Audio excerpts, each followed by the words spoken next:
بیٹی کی خواہش ہوتی کہ وہ اپنے ماں باپ کے لیے کچھ کرے. جب تک دنیا میں زندہ رہتے اولاد ماں باپ کے لیے ٹرائی کرتی، کوشش کرتی کہ کوئی نہ کوئی تحفہ ان کو دیا جائے، لیکن مرنے کے بعد سب ہیلپ لیس ہو جاتے، ہر چیز ختم ہو جاتی. ظاہری طور پہ ایک رشتہ، ایک ریلیشن شپ جو اپنے ماں باپ کے ساتھ رہتی وہ ختم ہو جاتی. ایک دفعہ لے کے جا کے ہم ان کو گریو میں لٹاتے اور گریو کو بند کر دیتے. بند کرنے کے بعد پھر ہمارا ان کا ظاہری طور پہ کوئی تعلق نہیں رہتا. ہم کتنا بھی ٹرائی کریں کہ ان سے ملاقات کریں، بٹ وی کانٹ.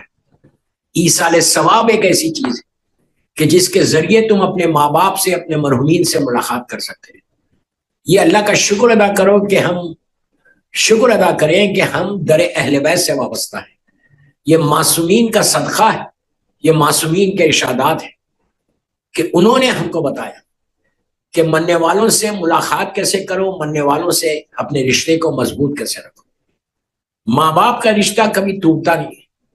ماں باپ کا کیا، کسی کا رشتہ نہیں ٹوٹتا، بھائی بہنوں کا بھی نہیں ٹوٹتا، مرنے والوں سے نہیں ٹوٹتا. اگر تم چاہو، اولاد چاہے، تو اپنے والدین سے اپنے ریلیشن شپ کو ویسے ہی اسٹرانگ رکھ سکتے جیسے دنیا میں تم نے کیا تھا. آپ بولیں گے کیسے رکھ سکتے؟ ایصال ثواب کے ذریعے. ایصال ثواب کئی چیزوں میں لیا جاتا کہ کن کن چیزوں سے مرنے والے کو فائدہ ہو رہا. مثال کے طور پہ آپ نے اگر کسی کو ایک گلاس آف واٹر دیا، میں چھوٹی سی مثال کرتا، کسی نے کہا کہ مجھے پانی پلا دو، آپ کے دوست نے، آپ کے بھائی نے کہا گلاس آف واٹر دو، آپ نے اس کو گلاس آف واٹر دیا، لیکن آپ نے اگر نیت کر لی کہ پروردگار یہ جو میں نے نیکی کی ہے اس کا ثواب تو میرے ماں باپ کو دے دے، اس کا ثواب بھی ملتا. آپ بہت چھوٹی چیز تھی جو ڈے ٹو ڈے لائف میں 1000 جگہ ہم کو یہ سامنے آتی ہے، لیکن چھوٹی چھوٹی نیکی بھی مرنے والے کو بہت فائدہ پہنچاتی. آپ یہ مت سمجھو کہ نیکی یہ تو بہت چھوٹی چیز ہے، نہیں. یہ ضروری نہیں ہے کہ آپ 1000 آدمی کو پانی پلائیں، آپ ایک آدمی کو بھی پانی پلا سکتے اور اس کا ثواب آپ دے سکتے. اور بے انتہا ثواب ہے سبیل کا انتظام کرنا. پرانے زمانے میں اسلام کا حکم ہے کہ تم کنویں کے انتظام کرو، تم سائے کا انتظام کرو. راستے میں لوگ ایصال ثواب کے لیے کنواں کھود دیتے تھے، اور جو راستے میں مسافر جاتا اور وہ پانی پیتا اور اس کا اللہ اجر دیتا. یہ بے انتہا اسلام میں ثواب بتایا گیا. اسی طرح میں تو ایک مثال دے رہا تھا پانی کی، کئی چیزیں. مثال کے طور پر ایک سلوات پڑھ رہے ہیں، جیسا آپ مجلس سن رہے ہیں میری، آپ اپنے گھر میں بیٹھے ہوئے، ڈرائنگ رومس میں بیٹھے ہوئے، ڈائننگ ٹیبل کے اوپر بیٹھے ہوئے اور آپ مجلس سن رہے ہیں. آپ کچھ مت کرو، صرف سلوات پڑھتے رہو اور یہ بولو یہ جو میں سلوات پڑھ رہا یہ میرے ماں باپ کو، میرے بھائی بہنوں کو، سارے مرحومین کو دے دو. آپ ایک ایک سلوات کا ثواب، ایک ایک سلوات کا ثواب آپ کو ملے گا. اور اندازہ نہیں لگا سکتے کہ چھوٹی نیکی ہو یا بڑی نیکی ہو. بعض نیکیاں ایسی رہتی کہ جیسے ہی تم نے کمپلیٹ کیا فوراً اللہ اس کا اجر دیتا. ویسے اللہ اپنی رحمت کو نازل کرنے کے لیے دیری نہیں کرتا، عذاب کو نازل کرنے کے لیے دیری کرتا، لیکن وہ کرم ہے، اتنا کریم ہے کہ جب تم نیکی کرتے ہو تو کن فیکن کا معاملہ ہے، فوراً اللہ رحمت کو نازل کرتا. تو آپ بیٹھے ہوئے سلوات پڑھتے رہو، جتنی دیر آپ سلوات پڑھیں گے. اور رجب کے مہینے میں تو بہت ضروری ہے. اور مثال کے طور پہ رجب کے مہینے میں آپ بیٹھ کر آپ یہ کر سکتے ہیں، آپ جیسا بیٹھے ہوئے سلوات پڑھے اور ایک چیز کرو، صرف لا الہ الا اللہ پڑھتے رہو. رجب کے مہینے میں لا الہ الا اللہ ثواب ہے، بے انتہا ثواب ہے. آپ بیٹھے ہوئے کچھ مت کرو، صرف بسم اللہ الرحمن الرحیم، لا الہ الا اللہ، لا الہ الا اللہ. اسلام کا یہ پہلا پیغام ہے، یہ یاد رکھو. اللہ کے رسول نے دعوت ذوالعشیرہ میں یہی کہا تھا کہ قولوا لا الہ الا اللہ تفلحوا. کون ہے جو یہ بولو کہ کوئی خدا نہیں سوا اس وحدہ لا شریک کے. اور رجب کے مہینے میں کثرت سے کہا گیا کہ 1000 مرتبہ لا الہ الا اللہ پورے مہینے میں پڑھو. 1000 مرتبہ کوئی بڑا کام نہیں ہے. آپ ایک تسبیح ایک دن میں پڑھ سکتے ہیں، لا الہ الا اللہ، لا الہ الا اللہ. اس کا اجر اتنا اللہ عطا کرے گا، اتنا عطا کرے گا کہ اگر نارمل ڈیز میں تم لا الہ الا اللہ ایک دفعہ پڑھ رہے تو 10 نیکی کا اجر مل رہا. اور رجب کے مہینے میں ایک کا 1000 ملتا، غیر حساب سے اللہ عطا کرتا. تو اس مہینے میں کثرت کے ساتھ یہ سارے، اب جب آپ لا الہ الا اللہ پڑھیں تو آپ یہ نیت کر لو کہ یہ میں اپنے مرحوم باپ کی طرف سے، مرحوم ماں کی طرف سے پڑھ رہا، میں اپنے مرحومین کی طرف سے پڑھ رہا، جو اس مرحومین کے، جن مرحومین کی میں مجلس پڑھ رہا، ان کے جو اعزاء ہیں، ان کی جو اولاد ہے، جو فیملی ممبرس ہیں، میں ان کو بول رہا کہ آپ اپنے ان مرحومین کی نیت کر لو. اور مجلس سن رہے وہ اپنے اپنے مرحومین کی نیت کر لو. آپ تصور نہیں کر سکتے کہ رجب کے مہینے میں جو ثواب آپ کو مل رہا وہی ثواب مرنے والے کو اللہ دے رہا. یہ کتنا کریم ہے پروردگار. مرنے کے بعد، پلیز غور سے سنو میرا ایک جملہ، غور سے سنو. مرنے کے بعد اللہ اپنے تمہارے عمل کے دروازے کو بند کر دیتا. جیسا جو میرا عمل ہے اس کا دروازہ بند ہو گیا، لیکن اس کی رحمت کا دروازہ کھلا رہتا. اور اس رحمت کا، یہ اس کا کرم ہے، ہمیشہ رحمت کے دروازے کو وہ کھلا رکھتا، اپنی رحمت کے دروازے کو بند نہیں کرتا. اگر رحمت کا دروازہ بند کر دیتا تو پھر انسان کچھ نہیں کر سکتا تھا. جو اعمال لے کر گیا وہی ہوتا تھا، ایصال ثواب ختم ہو جاتا تھا. اب اتنا فائدہ ہو گیا کہ رحمت کے دروازے کھلنے سے کہ اولاد جو ایصال ثواب کر سکتی، کسی یتیم کو ان کے بیٹے، ان کی اولاد کسی کو کھانا کھلا رہی، ایک وقت کا کھانا، مثال کے طور پہ رجب کے مہینے میں کسی ایک یتیم کا پیٹ بھرنا، یتیم کا پیٹ بھرنا، کسی بیوہ کا خیال رکھنا، ایک وقت کا کھانا، just one meal, I'm talking about just one meal. اگر کسی یتیم کو تم نے کھلا دیا اور یہ نیت کی کہ پروردگار یہ رجب کا مہینہ ہے اور اس میں تو تیرا حکم ہے کہ کسی غریب کا، یتیم کا خیال رکھو، اور اس کا ثواب تو میرے مرحوم ماں باپ کو دے دو. آپ دیکھو کہ ہر طرف سے تو اپنے مرحوم کو بھیج سکتے ہیں، اس لیے کہ دوستو تمہاری ماں، تمہارا باپ، تمہاری اپنی لہت میں پریشان ہے. اس لیے کہ یہ عابد بلرامی کے جملے نہیں ہے، یہ اللہ کے رسول کے جملے. اللہ مجھے معاف کرے، اللہ مجھے معاف کرے. سرکار نے عجیب جملہ ارشاد فرمایا، پلیز غور سے سنو. ایک بہت چھوٹا جملہ ہے لیکن ایک کمپلیٹ پیغام ہے کہ لہت میں ہوتا کیا. اللہ کا رسول کہتا ہے، وہ رسول جو رحمت للعالمین ہے، وہ رسول کہہ رہا کہ اے مسلمانوں، اے مسلمانوں، تمہاری جملے غور سے سنو، تمہاری نگاہ میں، دنیا میں تمہاری نگاہ میں جو سب سے بڑی مصیبت ہے، سب سے بڑی مصیبت ہے جو تمہاری نگاہ میں دنیا میں، ہم کسی کو دیکھتے ہیں کہ یہاں پائپ لگا ہوا، یہاں پائپ لگا ہے، بالکل ویجیٹیبل بنا ہوا پڑا ہوا ہے، بولتے یار بیچارہ کیا حالت میں. کہا جو دنیا میں تمہاری نگاہ میں سب سے بڑی مصیبت ہے، سرکار وہ سب سے چھوٹی مصیبت ہے، سب سے چھوٹی مصیبت ہے. ان مصیبتوں کو دور کرنے کے لیے یہ ایصال ثواب رکھا گیا. اب میں آپ کو اور ایک مثال دے رہا ہوں. جب ان مرحومین کا انتقال ہوا، جن کی میں مجلس پڑھ رہا ہوں، جب انتقال ہوا تو جب ان کو دفن کر کے آئے ہوں گے تو آپ نے 2 رکعت نماز پڑھی ہوگی. اور آج کل تو بہت کامن ہو گیا، واٹس ایپ کے اوپر میسیجز آتے کہ فلاں مومن کا انتقال ہو گیا، آپ 2 رکعت نماز پڑھیں. کہ وہ کون سی نماز؟ اول شب کی، فرسٹ نائٹ ان دا گریو کی. اس نماز کی نیت کیا ہے؟ تو پوچھ رہا آپ سے، اس نماز کی نیت کیا؟ باپ کو دفن کر کے بیٹا آیا، بیٹی آئی، اسے کون سی نماز پڑھی؟ نماز کی نیت کیا کرتے ہیں کہ میں نماز پڑھتا ہوں اول شب، فرسٹ نائٹ کی، وحشت قبر کی نماز. یہ میں نہیں بول رہا، یہ آپ بول رہے ہیں. وحشت قبر کی نماز. آپ خود، بیٹا خود بول رہا کہ میرا باپ وحشت میں، اللہ رحم کرے. بیٹی خود بول رہی کہ میری ماں وحشت میں. تب سمجھ میں آگئی بات جو میں بات کر رہا تھا کہ نیچے کیا تکلیف ہے. ہم خود بول رہے ہیں کہ یہ وحشت کی نماز، وحشت کی نماز. اس کا مطلب ہے ہم نماز یوں ہی نہیں پڑھ رہے. حکم ہے کہ پہلی رات کی تم نماز پڑھو، ایک الحم، آیت الکرسی، الحم اور 10 انزلنا کی. کیوں کرو؟ کہ وہاں وحشت ہے، لونلینس ہے، اکیلا ہے، پورے بھرے ہوئے گھر کو چھوڑ کے آیا، روشنی کے شہر کو چھوڑ کے آیا، بالکل اندھیرا ہے، اکیلا ہے، وحشت میں ہے، تکلیف میں ہے. آپ اس کو ایکسپٹ کرو، اس کو ایکسپٹ نہیں کرو. آپ نے نماز پڑھی ہے، آپ کو پتا ہے اگر وحشت نہیں ہے تو آپ نماز کیوں پڑھ گئے؟ پہلی رات کی نماز کیوں پڑھی؟ اسی لیے پڑھی نا کہ تمہارے باپ کی وحشت دور ہو، تمہاری ماں کی وحشت دور ہو. اللہ سارے مرمین کی وحشت کو دور کرے، پریشانیوں کو دور کرے. دوستوں اندازہ نہیں لگا سکتے، وہ لائف ایک ہڈن لائف ہے، ہڈن لائف ہے.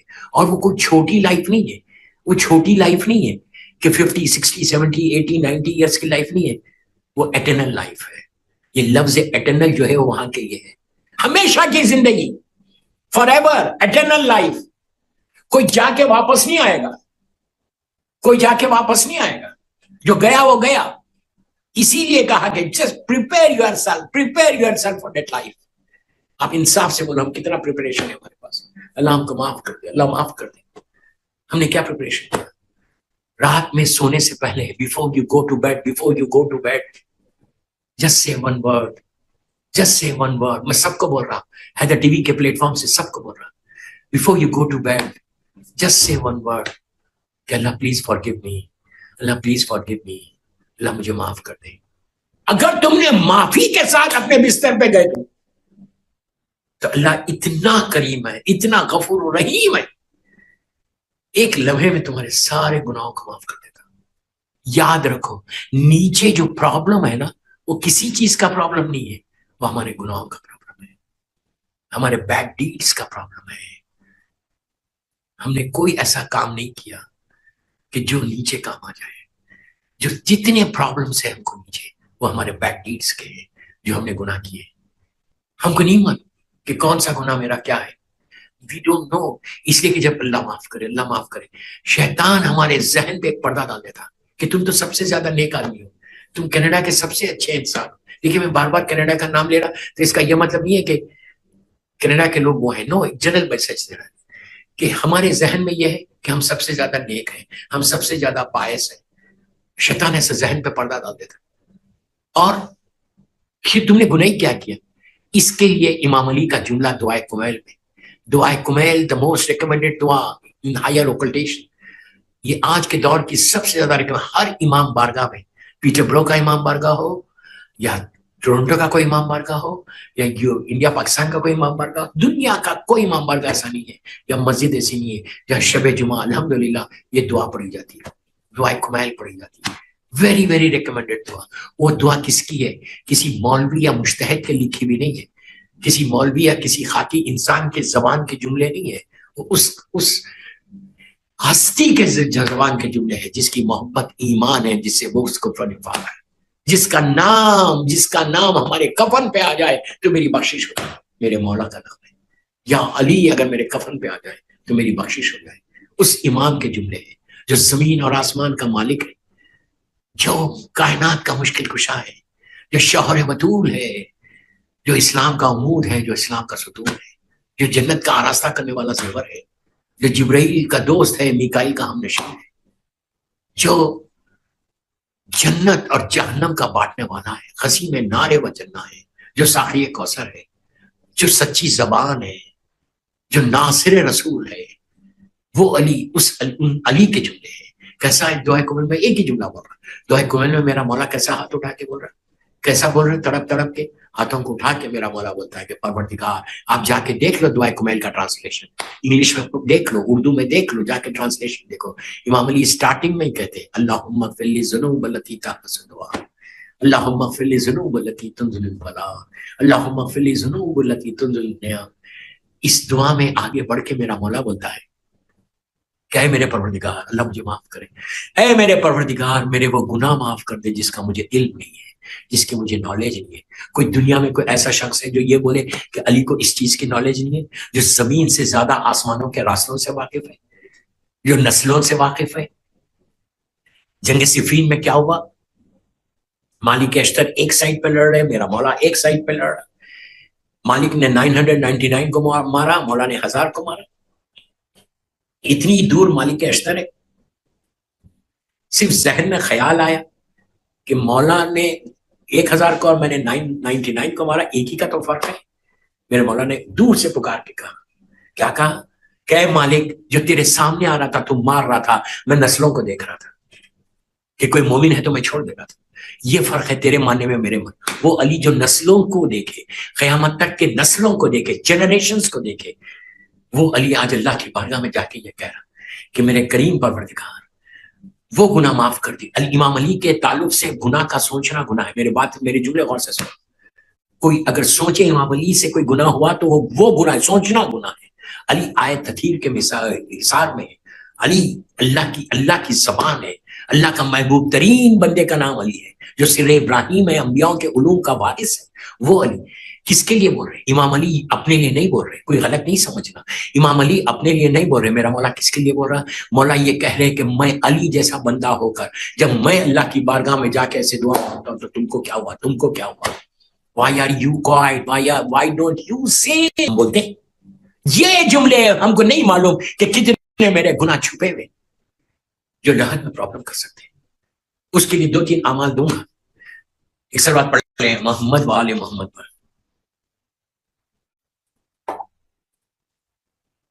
مولا اپنے لیے نہیں بول رہے، مولا ایک جنرل میسج دے رہے کا بندہ ہو کے جب میں اس طرح دعا مانگتا ہوں تو تم کیوں خاموش بیٹھے؟